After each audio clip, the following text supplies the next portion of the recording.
limited amount of open space in District 8, what would you do to ensure that what we have remains and to encourage additional open space? So, Scott, take this. We definitely have a lack of open space, and particularly in the Castro and in parts of Noe Valley, there's a real lack of open space. I'm a strong supporter of the Pavement and Parks program, which gave us the 17th Street Plaza. I was proud to be the president of the neighborhood association there when Bevan Dufty showed the leadership to get that done, and I was and continue to be a strong supporter. I've supported other Pavement and Parks projects in the district to create new open space. I am very supportive of the proposed town square on 24th Street, which would take the Farmers Market parking lot, turn it into permanent open space. And I also would like to make Collingwood Park a much more usable park for the community without taking the baseball diamond away from the kids and from the Little League. It's important that they stay there, but there's a lot of time when that space is not being utilized. I'd like to find ways to allow the community to use that as a park because there is a lack of park space in this area. Thank you, Scott. Rafael?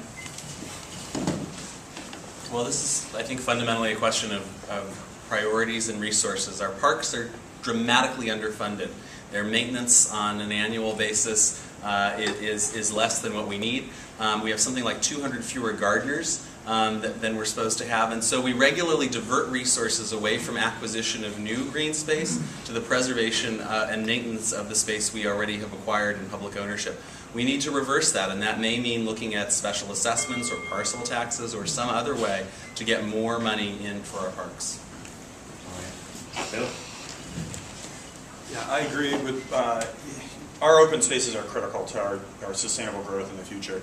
We're going to keep growing, right? We're in an urban area, it's going to grow. We've got to look at how we grow up. If we don't want to forfeit any of our open spaces, we've got to look at a lot of these vacant lots around here that actually had buildings on them before, use those first. We have got to protect our open spaces though.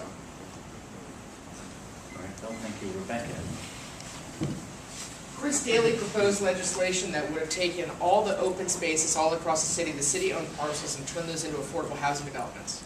Richard McGarry and I, when I was working for Bevan Dufty, Richard McGarry went to every single meeting and reported back to us so that we could make sure that every single open space remained open space and was not developed. That's one thing that I've done to protect open space in this district. There's a lot of open spaces that could be refurbished into parks. There's a spot at the very top of Grandview, underneath the freeway. And I've been noticing them all over while I've been walking precincts. And you need someone who knows how to take those spaces and make them open and make them places for all of us to enjoy, and that's what I can do. All right. The next question.